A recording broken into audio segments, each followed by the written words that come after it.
All right. All right, I'm testing the limits of business casual. There we go. So today I'm going to talk to you guys about what I actually think comes after cryptocurrencies or enabled by cryptocurrencies. You know, we've started new companies like Google and Amazon. We started new communities like Facebook and Twitter. We started new currencies like Bitcoin and Ethereum. Could we start new countries?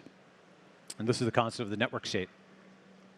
So I've got a book. It's version 1.0, free at thenetworkstate.com. You can go and read it. You also get a PDF, print it out. Will be continuously updated, and there's a lot more to come. But I'm going to give the short form version today. So basically, I'm going to make the claim that starting new countries is possible, preferable, and profitable. Okay. So first, possible. Basically, are new countries even possible? Right? We know, as I mentioned, you can start new companies, new communities, new currencies. What do new countries look like? What would network states look like? Okay, and you know, these started from very humble beginnings. Google started from a garage. Facebook started from a dorm room. Bitcoin started from a white paper, a post on a message board, from very, very, very humble, modest, you know, nondescript beginnings. You have literally trillion-dollar entities coming from that, right? And of course, the money alone just is only one measure of importance, albeit a quantifiable one. And so this is, in one visual, one image, what a network state would look like. And it's like a social network, except you're visualizing it on the surface of the Earth with nodes all around the world. And these nodes are groups of people that crowdfund territory and live together. And so just like Bitcoin, you know, it's a currency where the servers are decentralized around the world, the miners are decentralized around the world, the nodes are decentralized around the world. This is not decentralizing a currency, but decentralizing a country itself, okay? Where the pieces of that country are spread around the world, but if you see that row across the top in that census, they add up to, say, oh yeah, there we go. That's population, income, and real estate footprint that become comparable to that of a legacy state, right? This is how you build a crypto country that's literally of the same weight as a fiat country. And here's how you do it from scratch. So you have somebody, you know, in Japan starting out with one person, just like Zuck in their dorm room.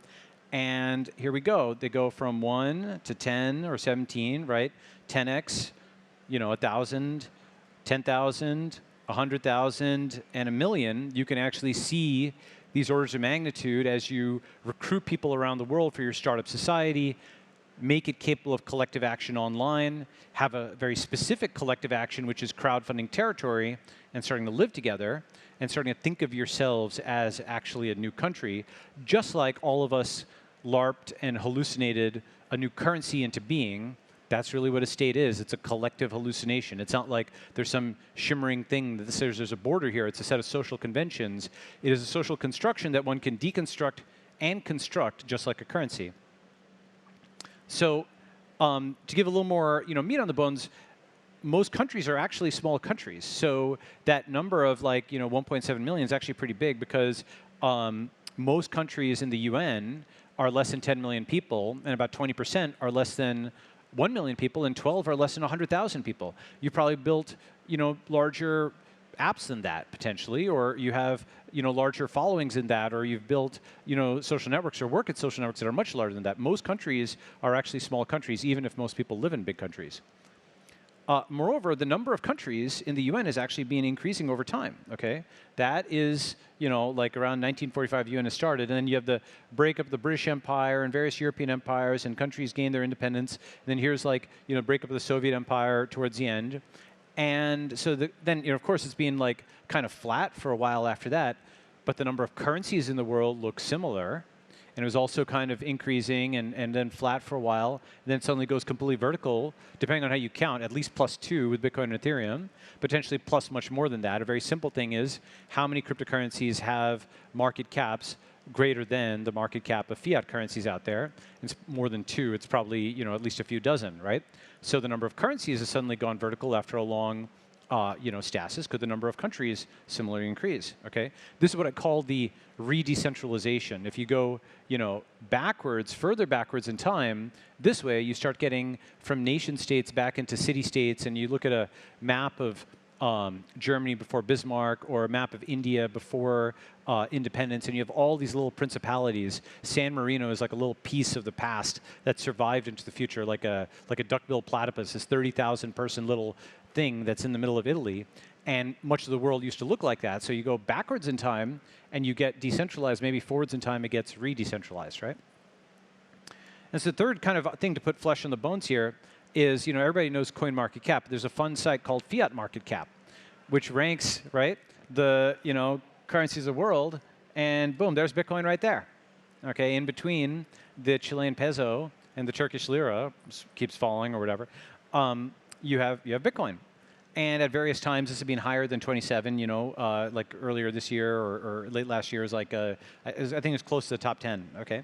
So this shows that cryptocurrencies, these cloud currencies that we dreamed up, the decentralized currencies can rank with fiat currencies, with centralized currencies.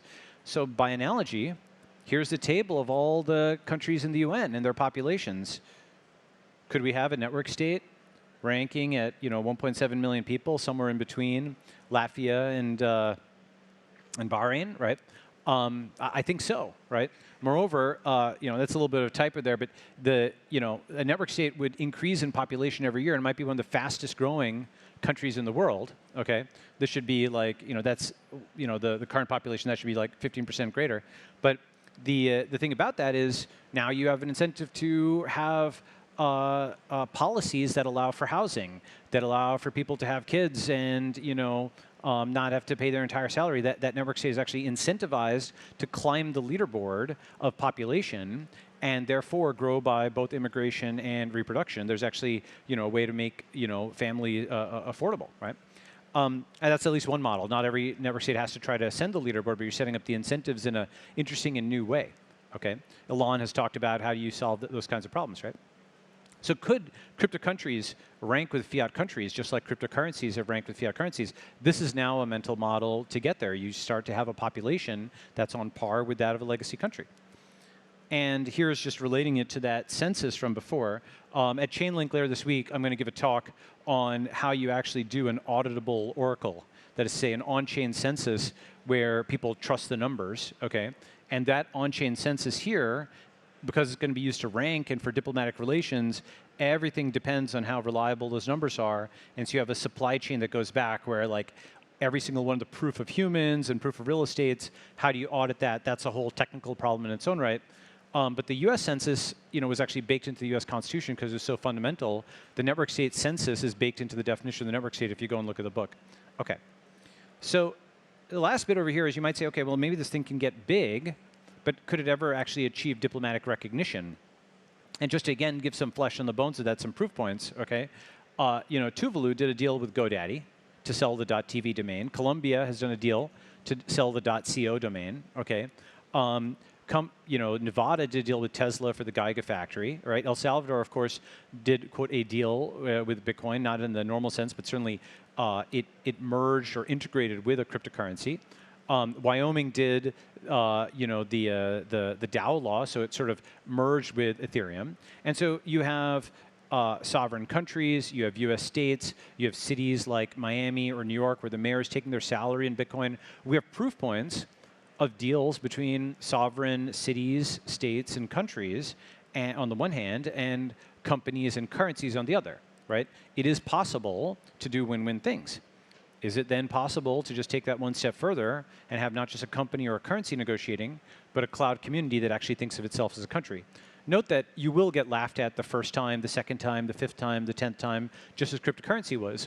But just sheer persistence and staying power, and if you're around and waving that flag in 3 years, 5 years, 10 years, 15 years, and you just keep growing, and you have enough clout in terms of actual economic income and on-chain provable assets, there will be some country that does a deal. I mean, the .tv deal is only like 10 million something, or if I remember that correctly, per year. So relatively small quantities of money can move small countries more than one might think. Okay. So that was starting new countries as possible, just a very quick sketch. The book has a lot more on it. It's V1, and everybody has 500 objections, and so that's where it's all going to go into V2. So it'll be like facts and all kinds of things, arguments, counter-arguments. Here's your tweet.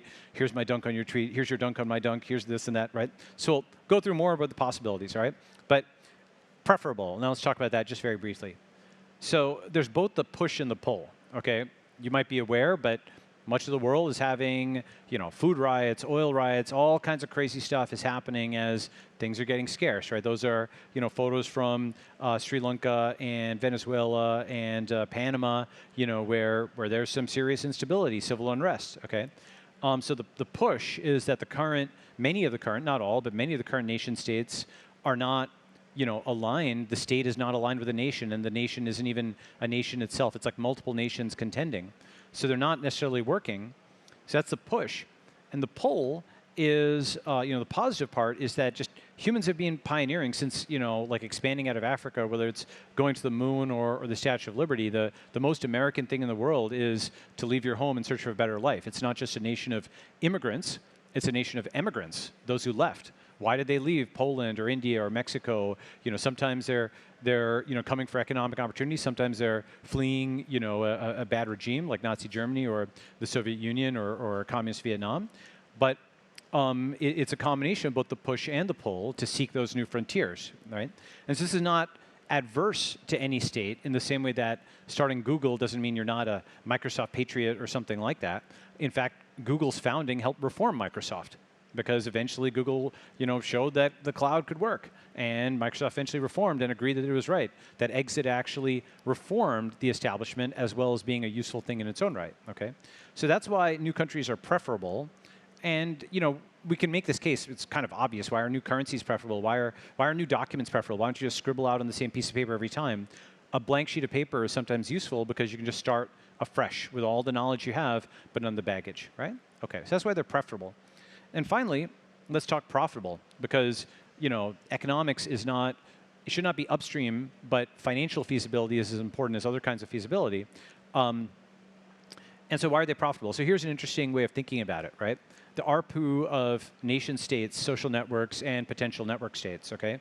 So on this axis is population log scale. On this axis is ARPU. And I'm sort of stretching a point where I'm saying the tax revenue of countries is like the annual recurring or annual revenue per user of social networks. So here you see social networks have very large numbers of users, like Meta in particular, but relatively low monetization per user, like sub $100. Okay, but across huge numbers of users, you have 3 billion users, and you have $50 or $20 per user. That's still a huge amount of money per year. Okay. Conversely, up over here are small countries which don't have that many, quote, users, but have high tax revenue per person. And then up over here are your two superpowers, right, the US and China, which have scale and size of monetization, right? It's an interesting way of thinking about it. And it's also why I think something like Facebook or WeChat, as important as they are, is still not really the scale of a state. We still have 100x on this axis in terms of monetization per person, which is an interesting way of thinking about it. The internet has actually just begun. We're still at the base of what it means. It doesn't stop. We're still there, right? It's still growing. So network states could fit in over here, where it's fewer people. You're not going global. In a sense, you're going local, but you've got a much higher level of affinity. A way of thinking about that is in the 1990s, you had eyeballs. People just look at a website. In the 2000s, you had DAUs, daily active users. Now they're logging in every day. Okay. In the 2010s, you level up again to holders. People are actually holding a significant percentage of their net worth. They're not just logging in every day. They're betting a percentage of their life on it. And I think in the 2020s, we go up one more level, and what comes after digital currencies is digital passports. That's the other thing of sovereign issues. They issue a currency and they issue a passport. And just like your digital currency takes, gold and stocks and bonds and any asset, derivatives, whatever, and puts them all into debits and credits on chain. Everything from Chuck E. Cheese tokens to, dollars can be thought of as debits and credits in some way. The digital passport integrates everything from Google login and Facebook login to private keys for NFTs, to ENS names, to the key card that opens your apartment door, to the passcode or Face ID that opens your phone. all of those things get subsumed under a digital passport, and just like you hold many digital currencies of various crypto protocols, you'll hold many digital passports of network states. And in fact, you can actually think of your current passport, your US passport or whatever passport, as something that only gets you base level access to the ground floor of things. Everything else, every other building here, you need to buy a second passport. Either it's a key card or it's a hotel stay to actually enter those buildings. So the concept of much of the space around us as being digitally gated private space that's open with digital passports, I think is going to proceed, okay? Or grow in recognition. So this kind of shows why new countries would be profitable. And I do put that last because it's just a matter of feasibility. The purpose of this, there's lots of ways to make money. This may end up making a lot of money, but really what we want to do is make freedom, okay? And this is I think, a way of doing that. The money is a way of aligning people towards that positive goal.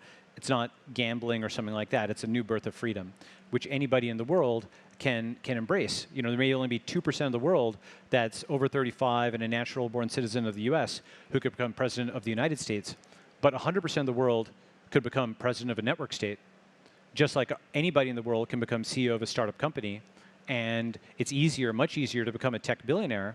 There's thousands of billionaires around the world. There's only like less than 50 US presidents ever. So it's far easier to become a billionaire than become president. I think it'll be far easier for people to have a new path to political power, to reform, to become president of a network state rather than waiting until they're 75 or 80 to become president of the United States or some other country, okay?